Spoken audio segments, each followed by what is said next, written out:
Hello, everybody. Thanks for joining. Hopefully, you can hear us now. We just came off mute, and I think we're ready to get things started for you. So a couple of housekeeping things. So the chat will be open during the entire presentation today.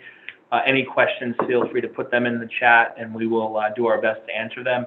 Any questions that do not get answered during today's presentation, we will follow up and actually put a Q&A together and send that out to everybody.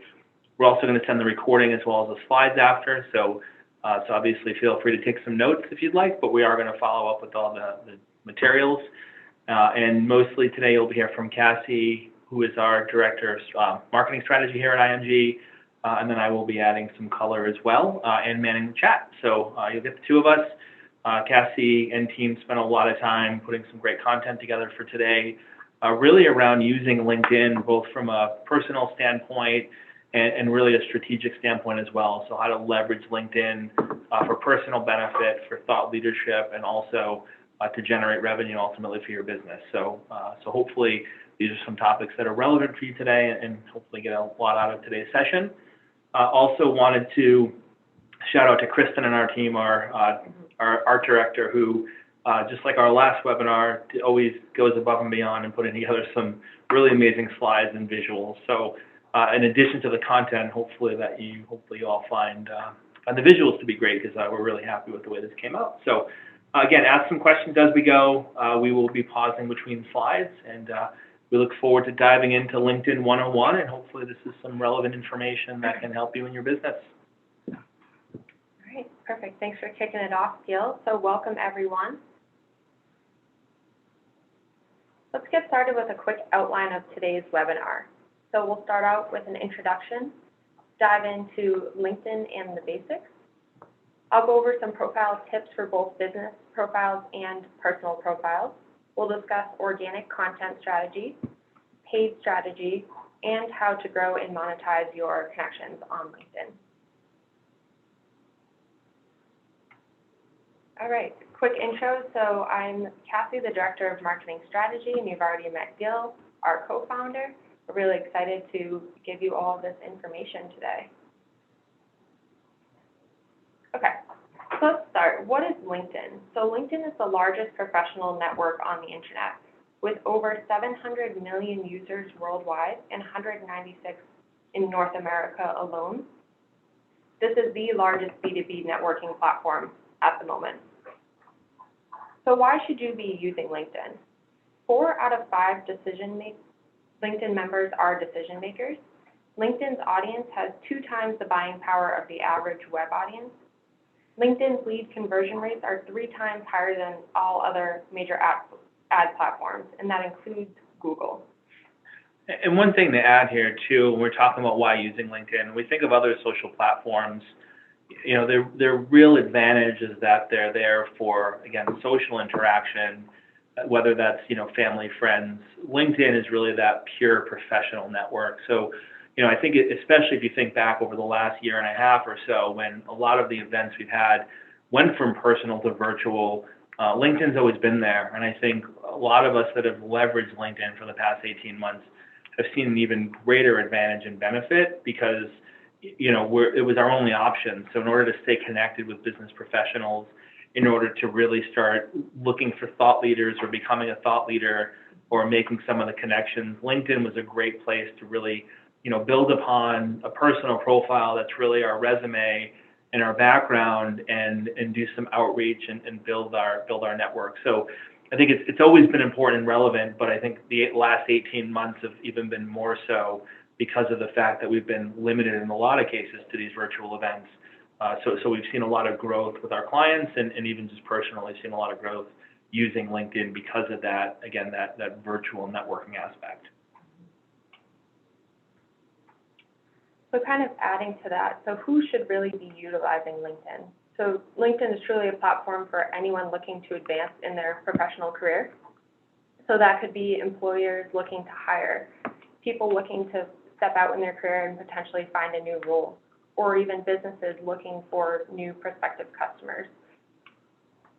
And even, you know, here to tack on to that, as far as hiring, we've used LinkedIn as one of our main recruiting tools. I think what's nice about it is that people applying for positions can see others at the company. We've had candidates actually reach out to people that work here before even applying. So it's been really great to build that personal connection with IMG with some of our prospective hires. So there's that aspect of it, which is great. And from our perspective, we're able to vet some of these candidates a little more closely before we reach out, because we can see some of their social interactions through LinkedIn. We can look at their profile. We can find out a little bit more about them. So from an employer standpoint, it's really been a great tool for us. And then to Cassie's point, if you're really looking to build the business, that's a whole other aspect that, you know, is revenue generating, which we're going to talk about today as well. Okay, so it starts with optimizing your profile. That really is the base of making any traction on LinkedIn. So there's a personal profile and a business account. So obviously your personal profile represents you as an individual. You can tie back to your career, where you've been, where you want to head. And then the business profile is representative of your business. And as Gil mentioned, you can actually link to all of your employees right there. So you're kind of building the network around your business using this profile. So there's a few areas that I want to cover on a personal profile. These are my top recommendations for areas that you should optimize and make sure that you're not leaving blank. So it starts with your photos. You also want to include a headline, your About Us, and make sure that you're using that About Us section to really tell a story. It's not so much about writing a list about all the accomplishments you've had, but really explaining why people could work with you and how they can learn more about what you've done in the past. Here you can list all of your work experience. You can go back to your first job right out of high school. And in these work experiences, you want to be loading these up with keywords that could help prospective hires or employers find your profile. There's a section to list your skills. You can list up to 50 skills, I believe, and people can come back and endorse your skills. So we can see here, Gil has over 100 endorsements for entrepreneurship. And then we also want to utilize recommendations and accomplishments on your profile. So having all these elements can really round out a profile and tell an entire story about you or someone that you're looking at. And a couple quick things here to touch on. The SEO aspect, LinkedIn is one of the most optimized social networks for search. So when you're looking for company information, individual skills, LinkedIn is very heavily optimized through Google search. So when we think about SEO being more of a, typically more of a web thing, really by optimizing our LinkedIn profile, we can own more assets when someone's searching for us. So really, LinkedIn is just another way to own assets for our individual name or our company name. So one thing definitely want to address is that, really focus on the words that you're using there.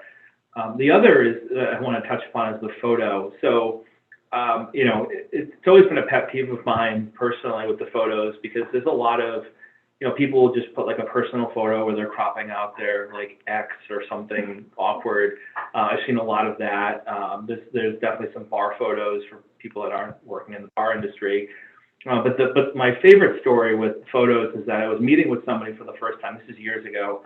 I was meeting with someone for the first time, didn't know what they looked like really, had never met them in person. I was waiting at a cafe, and I saw their photo on LinkedIn, and I'm looking around and that person's not there.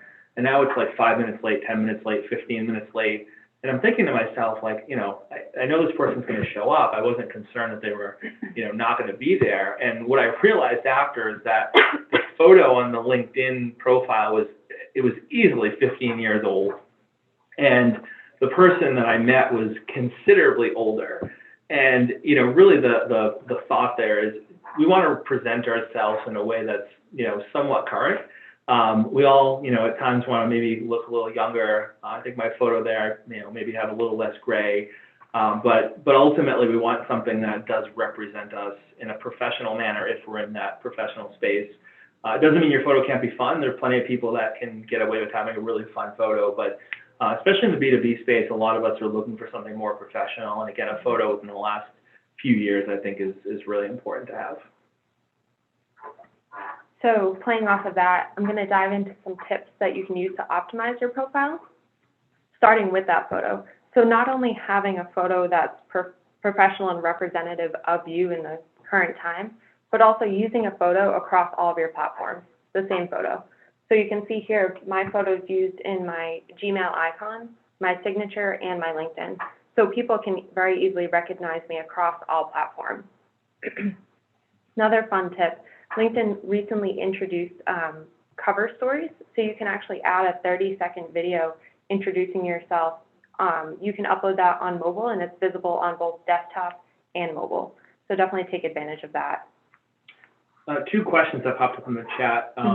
One of them was relevant to the last slide. I missed that. Sorry about that, Evie. But so as far as putting too much personal experience in there, I think similar to a resume, we want relevant experience. So I don't know that you can have too much. At the end of the day, people are only going to scroll through so much of your profile. If it's a relevant experience, I think it is great to go back as far as you need to. If there's some kind of stops along the way that may not be relevant, I think leaving them out is okay. But you know, the opposite of a resume where, you know, there was always a theory of like 1 page is 2 pages okay. That won't apply here because that experience section is down lower in the profile. So I don't think it's as much of a concern, but I would tend to keep it relevant. The other question is around the connecting with students. So we will talk about groups a little bit, but I tend to think that connecting with students or any group of individuals using LinkedIn groups could potentially be a great way to leverage LinkedIn for that. Okay, perfect. Good to move on? I'm good. All right. Another tip here, so your headline. Your headline is an opportunity for people to understand what you do before they even visit your profile. So your headline is visible in the search feed and also on your profile, displayed right below your picture. So you really want to take those characters as a chance to tell a story and explain what you can offer for other people. So Gil's example here, rather than just listing that he's the co-founder of IMG, he took the opportunity to touch on some of his experience and talk about how he can help others. So take advantage of those characters and really tell a story with your headline. All right, personal tip number 3. You can ask for recommendations on your profile. I know I touched on that earlier towards the bottom of your profile, but it's a really great opportunity to quickly build trust. So if I didn't know who Gil was and I was visiting his profile for the first time, I can see 13 recommendations here of people who Gil has worked with and really get an understanding of what he's done for them. So you can both give and get recommendations. And just a quick tip, you can send recommendation requests. I do recommend spacing them out a little bit though, because recommendations are time-stamped. So you'd want to have those pretty spread out on your profile. Okay, my final personal profile tip is changing your URL. And this is actually available on business profiles as well. You can change your URL to shorten it just to include your name or potentially even just your last name, which is what Gil has. But it offers a chance to easily share your profile and also build your brand further. And while we're still on personal profiles, one of the questions, Frank has a question about transitioning from corporate to being an entrepreneur. You know, that is your journey, right? So I think just like I mentioned with the question earlier about relevant experience, the experience is relevant because your journey to become an entrepreneur went through that corporate channel.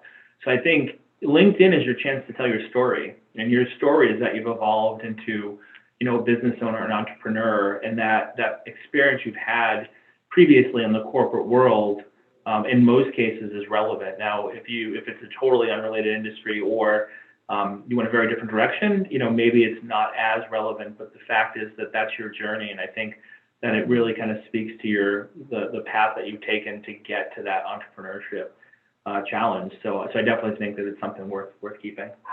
And one other question, quid pro quo. So as far as writing or, you know, kind of swapping reviews, I really think it's fine. I don't think someone's going to say, you know, Cassie wrote me a review, let me go now see if Gil wrote a review for Cassie. I think, you know, we want them to be genuine, but at the end of the day, a lot of times when we're getting reviews, it's because we're asking our best clients to give us one. So just like with Google reviews or, you know, Yelp reviews or any other review site, I think the recommendations I think exchanging with someone else is totally fine. I don't really see any issue with it.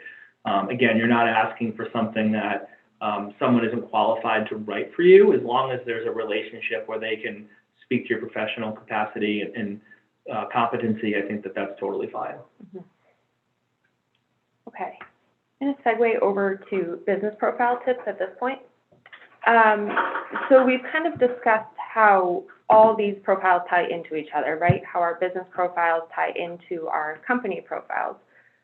So you can actually list your work experience, and when you're doing that, you want to tie directly into your current business that you work for. So rather than just typing in the name and leaving it there, you want to make sure that you're actually linking to the proper company. So in this case, you can see I'm linked to Integrated Media Group. Now, if people are visiting my profile, they'll be able to click right over to IMG's business profile, view that, and then view all the employees that work there. So it really is kind of a roundabout network and a way to really explore personal and business profiles at once.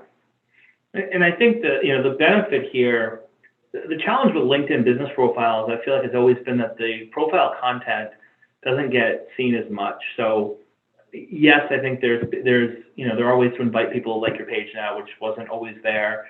We're seeing more traction with business pages, but if you look at the analytics of the number of views a post gets to your business page versus the number of views a post gets to a personal profile, the personal profile far exceeds what we're getting from the business pages. So, I think twofold. One is we're validating and personalizing the business experience, right? So now someone comes to IMG and they say, well, who are these people that work there? Who am I going to work with? Mm-hmm. The fact that I can link to all these profiles and actually see some of the personality and some of the experience of the individuals is extremely relevant. Mm-hmm. And likewise, those individuals being able to share content that we're putting out is going to just help increase reach and exposure and give our team something to talk about. So it gives them an opportunity to engage socially where maybe they wouldn't be.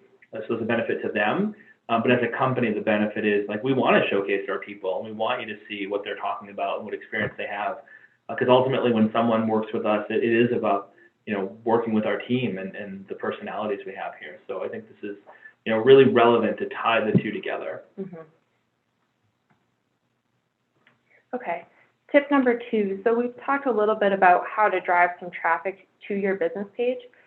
Your business page is also an opportunity to drive traffic back to your website. So on your business page, right in the header, so right where your company name is and your profile picture, you can add a button too. So there's native buttons right within LinkedIn. So the options are contact us, learn more, register, sign up, visit website. So if you want to have a visit website button on your website, on your LinkedIn profile at all options, you can do that. If you're creating an event or hosting a webinar, you might want to customize that button for the month or during your marketing period. Tip number 3. So you have a profile photo, which I do recommend using your company logo, and then you also have the cover photo. So think of your cover photo as a virtual billboard.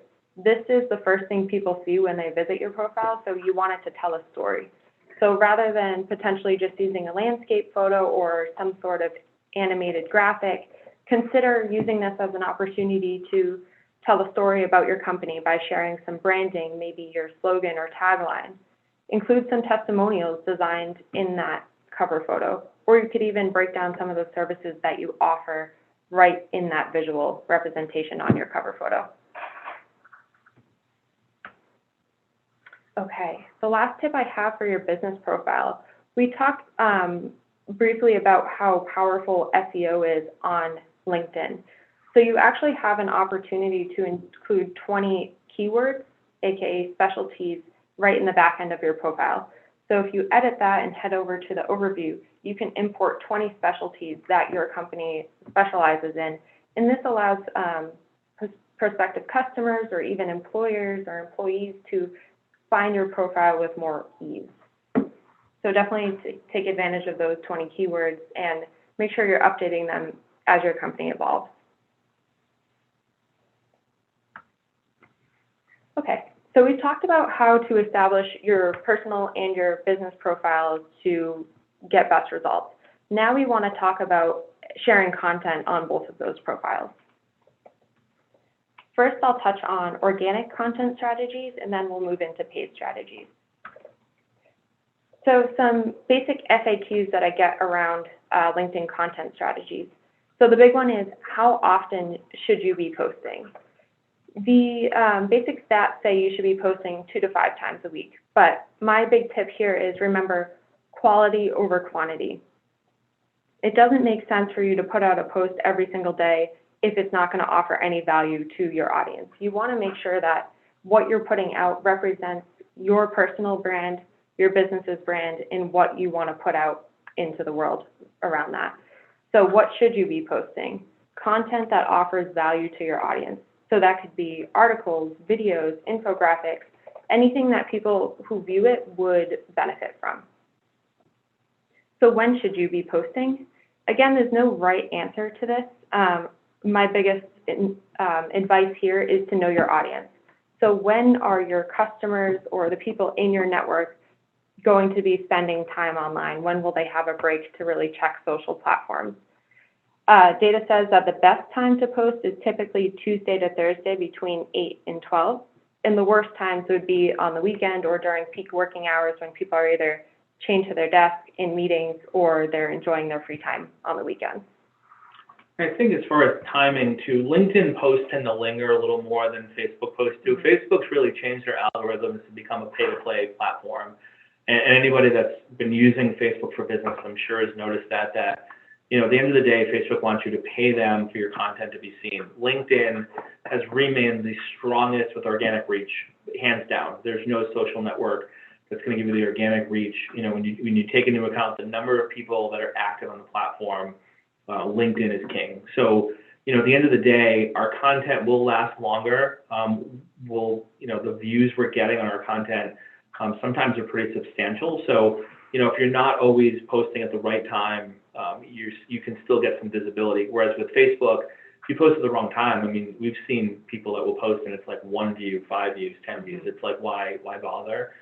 The other thing to touch on is the frequency. There are a lot of subject matter experts in social that are saying you should be posting 2 to 5 times a day. And, not that there's anything wrong with that because it works, but for a lot of us, it is just not realistic. So, having some consistency is important. If you could post daily, great. If you can post twice a day, great. But don't think you have to. If you can post a few times a week and it's relevant, your followers will find it, and you'll gain some traction. And when you combine that with some of the initiatives we'll talk about a little bit further in the presentation today, it will work. But again, don't get too hung up on, I need to be posting 5 times a day because I heard somebody say that. Again, if you can do it, great, but definitely not something that you have to do. One question from Dennis about, does it matter whether you post in your personal or business, which is better? So one of the things I touched on, and we'll tie into this, is that so first of all, it depends on your business. If you're a solopreneur, maybe there's only a few people in the company, posting on your personal exclusively is probably a better approach. With us having 20-something, 30-something people here, we have a company page because we want to have that company presence. But in order to get the reach we want, we're having individuals share that content. So as an example, through IMG, we'll post something about this webinar, but then me personally, I can share that and kind of put my own spin on that content. So leveraging both is best case scenario. But again, if you're a solopreneur or 2-3 person shop, I think using your personal profile is a better approach. That's how we started. That's how we recommend for a lot of our smaller clients. They don't even have business pages because it's not as relevant. It's about that one-to-one relationship. So it depends on the situation, but personal will always get better reach in the business. Any other questions? We're good for right now. Okay, another item I want to discuss is using hashtags on LinkedIn. So in addition to putting content out, we want to make sure that content gets seen, and using hashtags is another way to help get that content in front of more people. So B2B House did a quick study, and they found that on personal profiles, posts that include hashtags reach 13% more people than posts that do not. On the business page side, it's about a 10% increase if you're using hashtags. So when you're using hashtags, you can embed them right in the copy of your post. So if you can say, join my hashtag LinkedIn webinar, and kind of write as you would naturally, or you can load up all of your hashtags at the bottom of your post. So there's a few different ways to do it, but we definitely recommend introducing hashtags when you can. One comment, I think not directly, skip the slide too. not directly relevant. Actually, it's probably a little more relevant to this slide, but comment around LinkedIn being, having no limitations on word count, and Facebook or other social channels being more photo or video promoting more photo or video engagement. LinkedIn has really been moving that direction. One of the things you'll see now, LinkedIn has a lot of the carousel images, very popular, getting a lot of traction, a lot of visibility. So you'll see a little bit of text with 5 or 6 images in a carousel. LinkedIn wants you to be posting content that way. Video is a huge initiative around video with LinkedIn. So LinkedIn is moving towards the way of some of the other social channels with more of that visual content. The other question around hashtags, hashtag would be any topic that's relevant for search. So for example, for this webinar today, my post was, please join our hashtag LinkedIn #webinar. And I think I mentioned something about marketing strategy in there as well. So the word marketing was hashtag. So hashtag is a searchable tag. It's anything that if somebody goes to LinkedIn and is searching for a topic or content within a topic, my posts are more likely to show up because there are hashtags in the content that relate back to the search term. The other thing you'll see, and I don't know, a lot of you may have seen this, is that when I log into LinkedIn, it will say, so-and-so, Cassie's been talking a lot about marketing. You might be interested in her content. So it's suggesting Cassie's content because she's putting hashtags in there, and I tend to be looking for marketing-related content. So again, a hashtag is really any searchable tag. It's just a keyword with the pound sign, as any of us that are over 30 probably know it as a pound sign and still argue that it's not a hashtag, it's a pound sign. But the pound sign and then a keyword with no spaces in it would be a hashtag. LinkedIn recognizes them, Facebook recognizes them, but really it's just that it's a keyword that can be searched. And as far as max number, you want it to read naturally, but you want to make sure you're including hashtags that are relevant. So LinkedIn will suggest hashtags. If you start typing in marketing, it'll pull up marketing as a hashtag. If you start typing in something that there's not a lot of search for, it won't suggest that hashtag. So there's not really a limit, but you want your content to still read naturally and have a handful of, maybe 3 to 5 hashtags is fine, but anything more than that, the content, it might just become a little awkward to read. Right. Yeah, and that's when you can use the method of maybe putting them below. So experiment with that and find what works best for you. So I did skip over the slide earlier. Here are a few content ideas to kind of get you thinking about a strategy that may work for you. So under the personal content side, we want to be sharing any announcements with your professional development. If you got a new role or a promotion, make sure you're sharing that so your network is aware. As we start to open back up, if you're attending events, share those photos so people can see that you're out and about. And if you post, make sure you tag the location that hosted the event and anyone else that you may have met or connected with while you were there. Gil mentioned, how at IMG we are sharing content that's put out by the business page on personal employee profiles. So make sure you're doing that as well. I do always recommend when you're sharing that, add a comment. Instead of just sharing it, add your comment so you can have your own personal taste and kind of establish that thought leadership there. Just to add to that, I have a pet peeve about photos. My other pet peeve is just sharing content with no context. Again, pet peeve, it looks lazy to me. It just says I don't have time to give you any thought about what I'm reading, but I want to post something. So I'm just sharing something I found somewhere else. It doesn't send the right message. The right message is I'm sharing this because it relates to my business and how I can help, because I think it's going to help the audience. So sharing is great, but sharing with context is much more important. Because again, we don't want to look like we're just on autopilot and just sharing things that, may or may not be relevant, or not adding our own context to it. I think that's, when we think of thought leadership, it's okay to share other people's content. I mean, a lot of what we're talking about is recycled content, but having your own spin and your own thoughts around it are really important. On the business side, and this goes for personal too, sharing video. We touched on how, LinkedIn is evolving into a more visual platform. Video is a very strong way to start creating a visual presence. I do recommend not sharing a link to an existing YouTube video, but actually pulling that video and uploading it to LinkedIn so that you can have autoplay capabilities and really enjoy that video in the newsfeed. In addition, you could share some infographics or other materials that you've created for additional marketing purposes. So going back to recycling content, if you're creating content for newsletters, share it on LinkedIn as well. If it could be viewed by anyone in your network, share it on LinkedIn.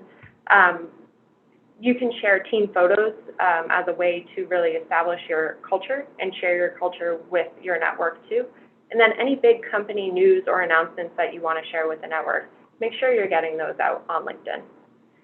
This is really important because years ago, our vendors, our clients, in some cases, seemed so disconnected from us and the culture and who we are. And, we'd sign on with a software company for some software, and it was like, who are these people? Like, are they legitimate? Are they going to be around in 5 years? Like, who's running the company?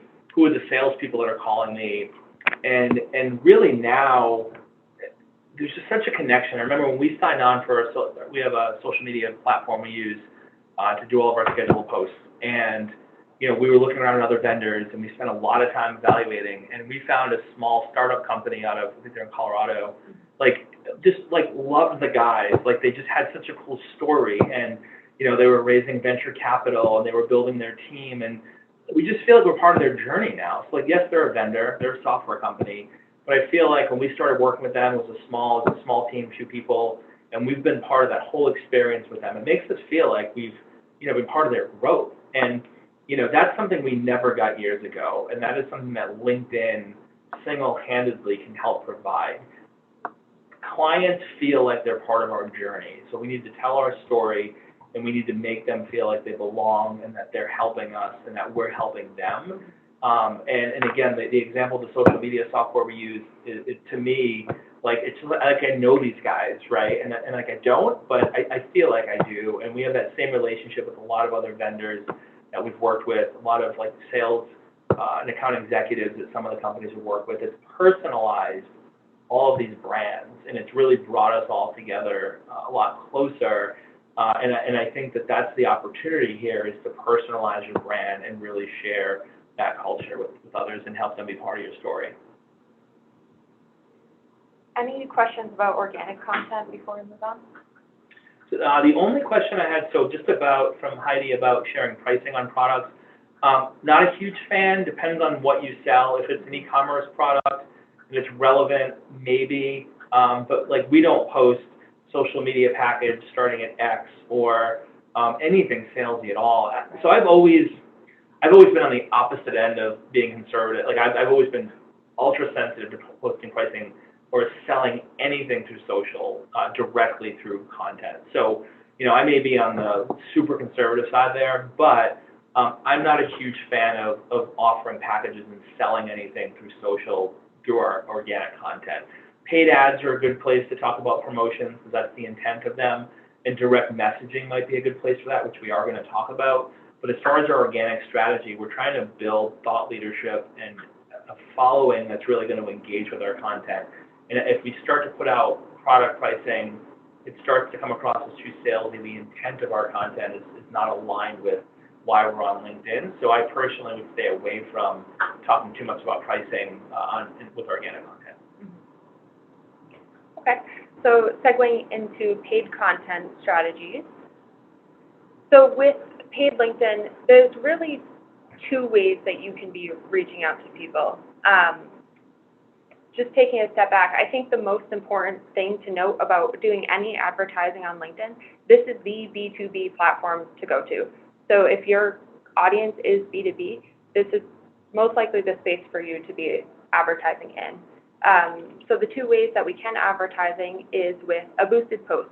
So if you've done any advertising on Facebook, works very similar on LinkedIn, where it's a fast and easy way to get your existing content in front of more people. If you're looking for more advanced ad strategies or additional targeting options, you might want to dive into the Campaign Manager, which is the back-end advertising platform of LinkedIn. Something to note, paid ads are available for business profiles only, not your personal profiles. And ad cost is typically significantly higher on LinkedIn, but again, you're paying for a premium. You're paying for B2B contacts that you know are in this space. So it may make sense for your business to spend more of their ad dollars on LinkedIn. And for the LinkedIn advertising is not for the faint of heart. LinkedIn budgets traditionally a lot higher. Boosting a post, relatively cost effective. Running a full ad campaign can get expensive. So, we tend to see a lot of our clients using other social channels because the cost per click or, cost per lead is lower. We can target the same audiences, whereas LinkedIn is higher. LinkedIn can be much more targeted. So there's a lot of case studies and results that show it's very effective. But just, don't go in thinking that you can get off on the cheap with LinkedIn advertising. There are other ways to generate revenue from LinkedIn that don't include advertising as a good starting point, but LinkedIn can be expensive. To talk more about the types of targeting you can do on LinkedIn, there's 4 buckets of targeting essentially. So there's targeting using information from the profile, so where they attended university, if they went to school, their current job title. You can target based off of a company or even a company size. So anything that's kind of available publicly is considered a profile-based attribute. You could also upload a list of companies that you'd like to target if if your service is relevant to one specific industry and you have a company list, that might make sense for you. I'm going to skip to number 4 here. Similar to a company upload, you can do a contact upload where you're taking information like first name, last name, email, even LinkedIn profile URL. And LinkedIn will take that list and find those people on their platform and pull them into a bucket that you can advertise to. The last bit is retargeting. So activity that people may be doing on existing posts, existing ads that you're running, an event, or even activity on your website can pull people into a bucket. So there's a few different ad formats that you can use on LinkedIn, and anyone who's on the platform has most likely seen these before. I think the most popular one would be sponsored content. So this is what you're typically seeing in the newsfeed.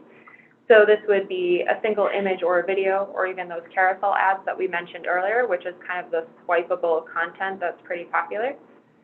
And those ads can lead to traffic outside of your website. They can drive to an event on LinkedIn, or they could even drive to what's called a lead gen form. So if you've done advertising on Facebook and used lead gen forms, LinkedIn offers this as well. So essentially you're opening up a form and it will populate using the information from your profile. So conversion rates are typically high on these forms. There's also sponsored messaging. So this is an ad that shows up right in the user's inbox. So someone who's on LinkedIn checking their inbox every day, this might be a good option for your audience. And then there's right rail, aka text ads, and these typically show up on the desktop on the right-hand side or at the very top of your newsfeed. Gil, do you have anything to add on the paid side? Nope, I am good on the paid side. Perfect.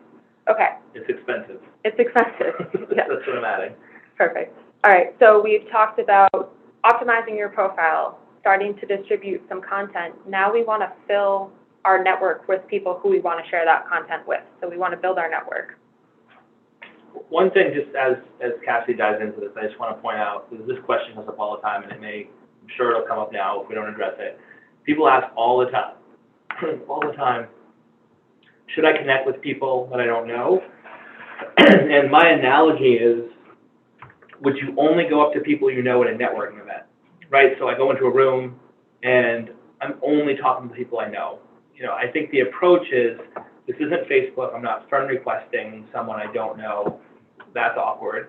What I'm doing, though, is I'm building connections with people that I'd like to know or that have connections I'd like to know. So there's different feelings on this. My opinion is not the only one, but I do feel like building connections that are meaningful with people that I don't know because I want to know them, because I want to know their network, because I have something to offer them. Maybe I think that my content will be relevant for them. Maybe there's connections I have that can help them. You know, mutually beneficial connections are great, but it is 100% okay, in my opinion, to connect with people that you do not know, because that's how you're going to build your network. Again, just like going to an event, you're not only going to talk to people you know. So I do think it's important to build your connections in a thoughtful way, but also make sure that you're, not just focusing on the people that you're already, talking to.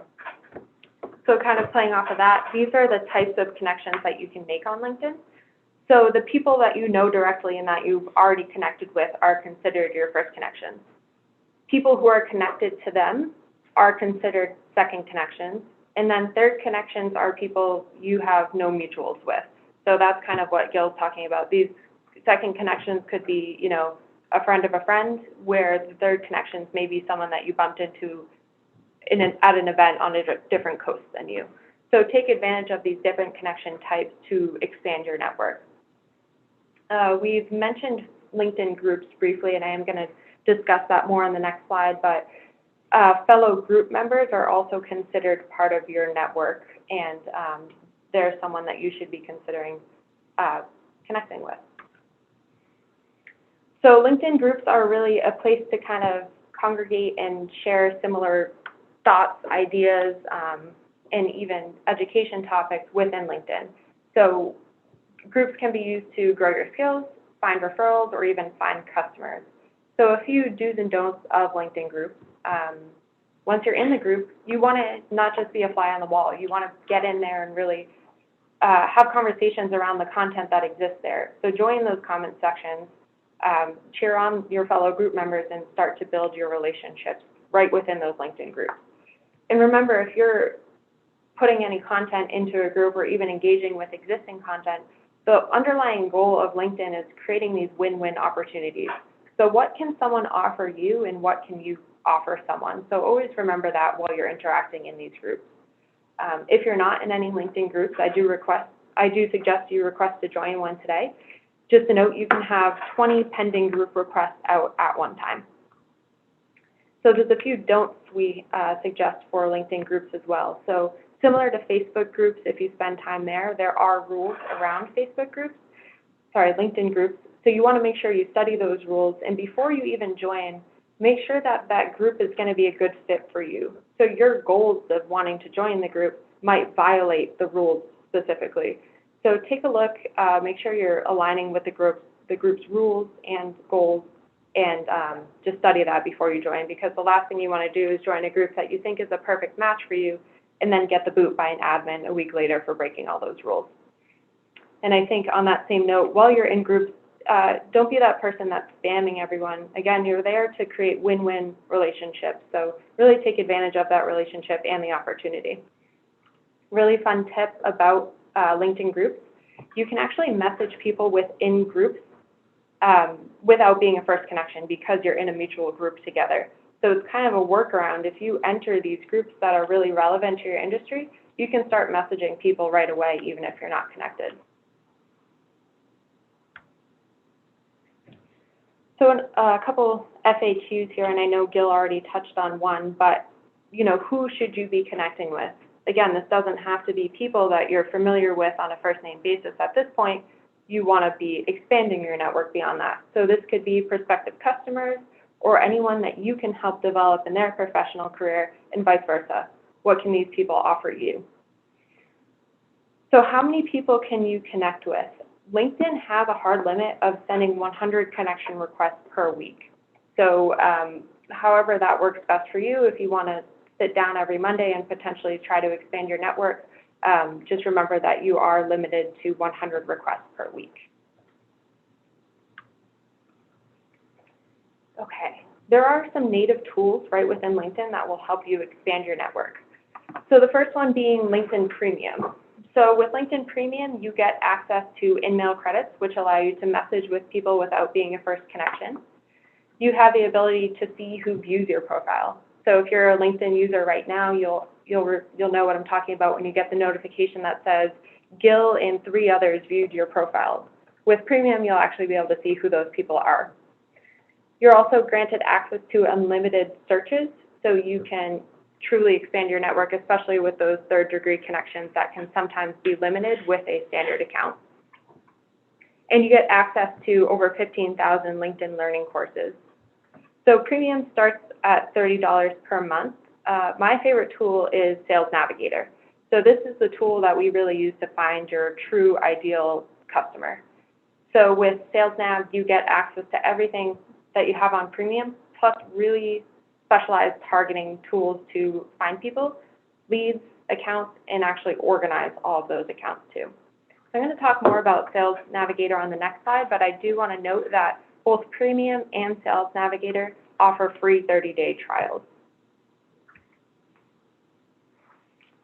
So Sales Navigator is the tool that we're going to use to organize and find our prospects. So you can use targeting options that are available publicly on the profile, like industry and geography, and some hidden ones too. So years in current position.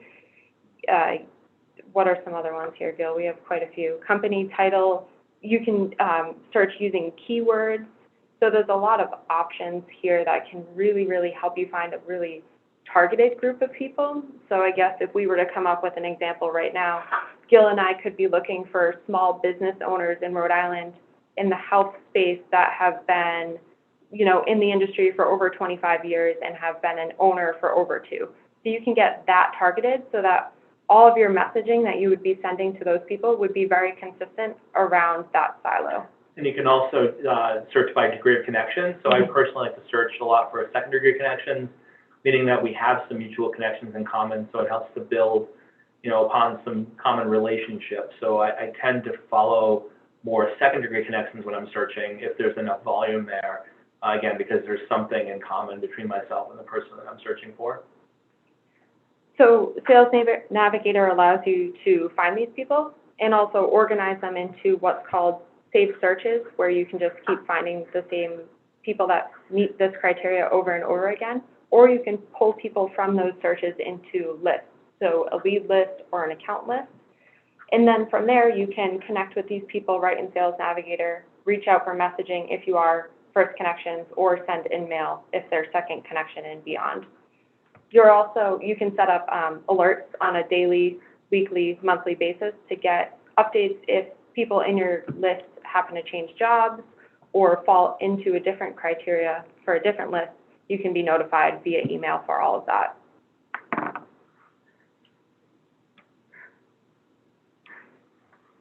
Okay, so we've optimized our profile, we've started to build a content strategy, and we've expanded our network. Now we want to take those connections and turn them into customers for your business. So that starts with engaging with them regularly. So that really, engaging with people allows you to strengthen the relationship and make people aware of your presence without just trying to sell to them directly. So types of engagement that you can participate in every day on LinkedIn would be commenting on the posts that they're putting out, liking, reacting, so you can applaud them or cheer them on right within the newsfeed. And again, sharing that content, but making sure to add your own personal touch there as well. Yeah, I get a lot of solicitation.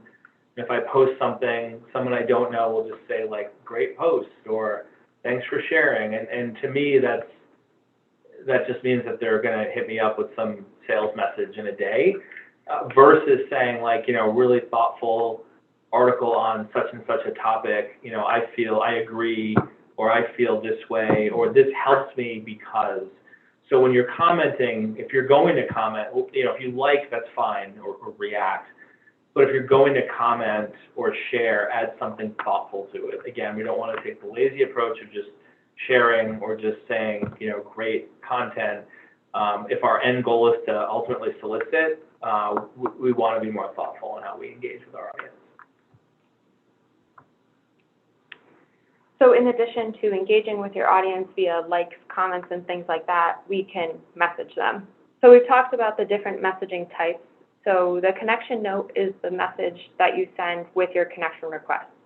So this note can really be the make it or break it when it comes to getting your connection request accepted or staying in that kind of limbo forever. So you want to make this note thoughtful and really try to avoid being spammy here. Remember, we are creating those win-win situations and not just being one-sided with this request. One thing to add to that, a couple of years back, they were useless because they only showed up in the email. So I'd get an email saying, Cassie wants to connect, and she'd have a message that's attached to it. And people never read those, and when you accepted the connection request, it disappeared. So going back a year or so ago, those were completely useless in my opinion. The difference now is that if you accept a connection request that has a note with it, that note translates to a message in your inbox. So people will always see those messages now when they accept your connection request because it will show up as a message in your inbox that you can respond to. So I feel differently now than I did a few years back in that sending a personalized connection request does have some merit now because of the fact that it will show up in your inbox in LinkedIn. So kind of tying into that connection note showing up in the messaging inbox, once you've connected with that person, you can send them additional messages without using InMail. So remember, first connections are available for LinkedIn messaging. And then InMail, you can be a second or third degree connection and pay to essentially reach out to them regardless. And with InMail, the way LinkedIn handles it is they have guaranteed responses on InMail. The way they position it when they say guaranteed response, it's not like someone at LinkedIn is going to knock on your door and say, hey, Cassie, Gil sent you a message, you haven't responded to it, and I promised him that you'd reply. A guaranteed response means that if you don't get the response, that they'll credit you back so that you get to reuse another InMail. So there are some guarantees with InMail, and also InMail allows you to connect with those second and third degree connections that you can't with direct messaging. So there are some benefits. There are some places to use it, but there's a great strategy without using InMail if you don't have InMail available. So for an overall messaging strategy that really converts, we want to remember to use messaging outreach beyond just the LinkedIn platform. So you can combine email with LinkedIn messaging for a really successful strategy. So some of you may not know, you can navigate to a profile and check out contact info. And if an email address is available, you can scrape that email address, import it into your CRM, or just use it for one-off emails if you're, having a conversation with someone. Some people don't like that. I totally get that. But from a marketing perspective, having access to email with the first degree connection is marketer's gold. So if you use it in a thoughtful, non-spammy way, there's great value in having access to people's email. You used to be able to export all your contacts' email addresses. That does not work anymore. So now it would be more of a one-off thing, but definitely something that's important if you are going to put a strategy together around outreach. And keep in mind with email, the email address connected with the profile may not be their business email address. So you could potentially be reaching out to someone's personal email address. So be very mindful of the type of messaging that you're sending. The majority, I'm going to say the majority will be personal email addresses. That's what I've seen from my experience.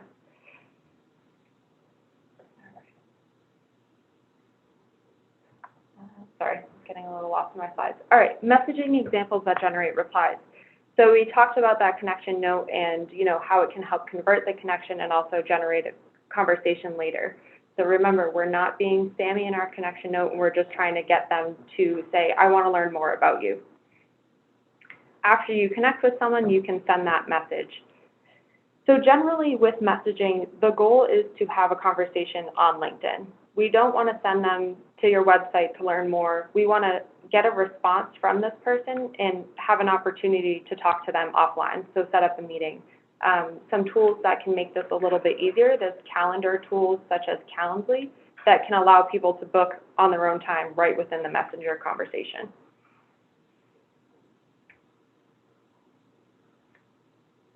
A few additional tips here. So do keep your message brief. Similar to email, people do not necessarily want to be reading your 5-paragraph message. keep it brief, and respect people's time. Have a clear call to action within your message. So again, asking for a reply, what do you think? Or saying, hey, do you have time to meet? Book on my calendar. Have a follow-up process that includes email. So take advantage of that contact information and pull it into your overall strategy. And combining LinkedIn messaging with email is shown to have a 30% higher response rate. So having that multi-touch approach is really more effective. So some people will respond on LinkedIn directly, some people will respond to the email, but reaching out to people in multiple channels is always more effective in marketing, and studies have shown there's a 30% uptick in response rates due to that. A few don'ts of messaging. Do not plan on sending a message or an email the same day as the connection request. That just screams the automation that you're using third-party tools. You want your conversations to look natural, so pay attention to the timing of all the actions that you're taking. Remember, when you're creating these messages, don't just make it all about you. I'm kind of drilling it in here, but we're creating win-win opportunities on LinkedIn. And then don't just send one message and hope it works. Create multiple touch points on LinkedIn, multiple messages, engaging with their content using likes and comments, and then also reaching out to them via email. And we just have one more wrap-up slide here in a minute. So I do want to stay on this slide because I think this is important. A lot of times people want to know, you know, it's great to post on social, it's great to look like an authority on my subject, but can I actually generate revenue? I can tell you with certainty, and we've had a lot of experience here, clients are generating revenue, they're closing business using LinkedIn. There was a comment earlier about, you know, people wanting to always sell you something, or kind of the clutter of how do I connect with people I want to sell to. There is a lot of noise in LinkedIn for sure, but it's a lot less noise than the spam I'm getting in my inbox every day. So leveraging multiple touch points is really important, but there's a lot of opportunity here for targeting the right people, and our approach is thoughtful, and we're combining it with, again, different channels. We're seeing, in some scenarios, we're seeing a 40 to 50% connection request rate, acceptance rate. So for every 100 I send out, 50 people are accepting the connection. And then in some cases, we're seeing a 20 to 30% response rate on messages, which is, to me, is unheard of, especially if you think of cold email outreach. You're not going to get a 20 to 30% response in just one cold email outreach, but we're seeing that with LinkedIn. So, you know, if you do prospect and look for the right people and have a consistent approach that's about that win-win that Cassie's talking about, and then take that to other channels, you will absolutely see results from LinkedIn. It definitely works. And we're seeing higher results here, higher conversion rates here than other social channels, and then even with other digital channels as well. So this absolutely works. It can be a lot of work to manage it because you are building connections in a thoughtful way. You're commenting and liking content. You're coming up with a content follow-up strategy. You're emailing people after. But if we're looking to generate revenue, it's worth putting the time in, because this is an area that absolutely you can see those results from. Mm-hmm. Okay, that wraps up our slides for this presentation. I do just quickly want to overview everything that we've talked about today. So take the time to optimize both your business profile and your personal profile for success. Before you start crafting content and reaching out to people, that's the first thing you should be doing. When it comes to content, remember quality over quantity, and just establish a schedule that you can hold yourself accountable to. Experiment with paid ads, but be cautious. As we've noted, it's very expensive, so I think boosted posts are a great opportunity to start just experiencing some of the targeting options that you have available. Find the right people to connect with, and take advantage of LinkedIn's premium tools to really automate the processes to do that. Join groups to expand your knowledge and your network, and then reach out with care. Again, remember to create those win-win situations, and it really is possible to generate revenue using all of these tools and just taking the time to do it. And in our last 60 seconds here, first of all, I want to thank you guys for taking the time. Really appreciate you taking time out of your day to spend with us. Hopefully this hit the mark on a lot of what you were hoping to hear about. If there are things that we didn't touch on, obviously feel free to reach out to us. We are going to share the content, the video with everyone, and there will be a survey. We really value the survey results, so please fill out the survey. because that'll give us some great feedback, not only on this presentation, but also what you'd like to see in future webinars.